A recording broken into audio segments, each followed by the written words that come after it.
To be a patron of the North East Autism Society, and it's my pleasure to take you through the next part of the evening. And this is a really special part of the evening because I'm going to introduce somebody that a lot of you will know. He is somebody that I think embodies the spirit and the passion of Teesside.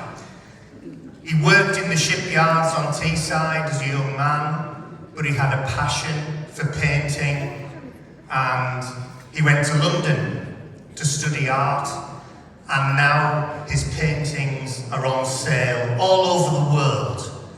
But he's never forgotten his roots, and his roots are here on Teesside. Can you please put your hands together for the brilliant Mackenzie Thorpe?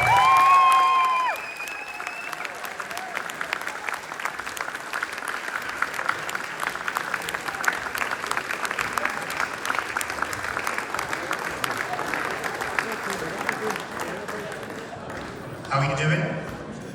Good. Nice to see you. Mackenzie, before we get into the serious business of trying to sell this brilliant painting, just have a quick chat with you. As I said, your heart has always been on Teesside. It's lovely to see you back on Teesside. What's it like when you come back? What you've been up to? I said today, I get back to work, I travel a lot, and I forget where I've been, and I'm back to where I was. Even if we have a holiday, it feels like it never happened. So when I'm coming here and I get towards the White Horse, and I can see Gooseberry topping, it hits me like a bag of bricks. Like I forgot about it. This feeling inside, and what it means to me, what I've learned here, now I grew up, and with the values that I have that have got me this far. I left school without not even one qualification. Now I'm a professor of arts in Japan and a doctor of arts. Right? So I work my socks off, and I still do. I'm 67, and I'm going as fast and hard as I can. Like Pete just said, I work all around the world 24/7. There's an art gallery selling in Mackenzie Thorpe.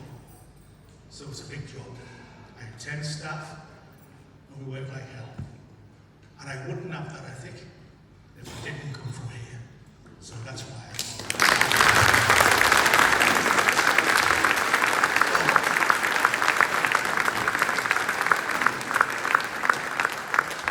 So we're going to talk a little bit about this painting.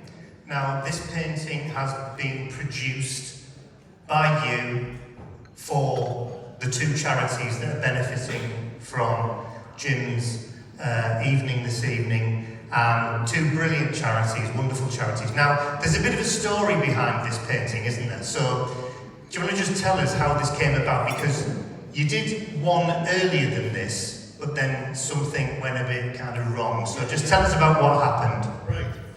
So, last year we went to Israel. We were invited by a museum in Israel to do an exhibition this April. And we were there about 2 weeks before October. October happened and it was cancelled till September. Good, I've got some more time. I got 20 pieces done. The space is about as big as this room. So I'm getting there. And there was a party of Americans visiting us from a gallery in Texas. So I showed them it to get a reaction. Good, I'm in charge. Then I get the phone call. We're doing this evening, the Mayor of Stockton. We'd like to invite you and have one of your pictures there. Great, yeah, of course I want to do it. No, I love working with this charity for the autistic people. It makes me very proud, all of us. And so I jumped in the studio, right, so what's going to be about then? And that's my wife. It's always about community, always about community. Not worried about the money, not worried about even what it looks like. Just put the spirit of community in there and it all happened. So I did. And everybody in the team loved it. Brilliant. That weekend, we went to Sweden to visit our daughter and the grandkids to have our third Christmas, and returned on the Monday morning to work. There'd been a storm, a pipe collapsed. I lost all of Israel's work. I lost God knows how much pastel, and there in front of me was this evening's picture. And when I went like this, it was just like cotton wool, totally destroyed. Big skip, boom, the whole lot. Like half a year's work, gone, it's all. Right, we've got to do another one. I'm a bit of a, what's the word? Diva sometimes. I can't do that.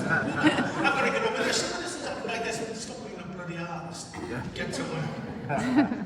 So I did another piece, and it was wrong. It didn't work. It didn't have it. So the next night I went in. I was all there on my own on a Friday, and I worked. Van Gogh said, if you can't go to work, go to work. And that's what my dad said. Get to bloody work. So I did, and I came up with this. The sky is so powerful.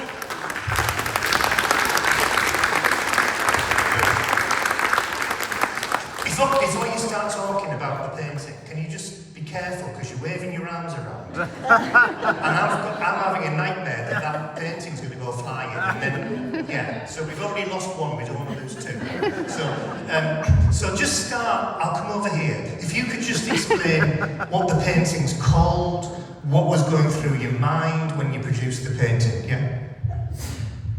Right, so I wanted to start off with a sense of place, right? Is this the sun or the moon? It's all. It's light. It's life. And it's there 24/7. They keep their appointment every single day, no matter what happens. And I grew up with that, right? Every community needs the industry that I hated, and I worked in it. But it put food on the table. The furnaces kept the bedroom alight so you couldn't sleep. But it put food on the table. It nearly killed my dad and my grandfather. So there it is. That brings the coppers. There's the school. There's the church. The corner shop. The pub here, the bath house. Right? The football match. Everything works to make it all happen. And when something bad happens, and you come from the northeast, and somebody is fallen over, you don't hit them, you pick them up. And you help them before you help yourself. So the pitch is open, and the match is desperate. They've got to win. So what do? We come out and support them, no matter what. There's always one kid in the window here, he's got the scarf, because he hasn't got a ticket. And he thinks that's the end of the world. Then he realizes when he grows up that his ticket was his next door neighbor, and his friends at work, and the wife that he met, and the children he had, and the kids that they're going to have and remember, granddad. Right? And he can only do that with the strength of community. And the people who are here tonight asking for your hard work, guys, to make their charity successful, to help. I was in the meeting this morning, and the numbers are stupid. It makes me so frustrated and so bloody angry. I work with charities all around the world, but they don't get me like this because it's my own town, and it shouldn't be happening. I work with kids today. One girl wants to go to Japan, and I said, I've been to Japan over the last 15 years, 26 times. I do tours in Japan, all the time. Mackenzie Thorpe. And I said, "Domo arigato, gotai karamas." And she went, boom, better than mine. Perfect Japanese. Right? I'm a professor in Japan. I'm going to go back and work my hardest to get her to go to Japan. I want to make it happen. If you can make one change in all of these hundreds and dozens of lives, then it's worth living for. And maybe that's the reason why you're here tonight. You've come to help, because that's what we do. That's why this picture's called All Together.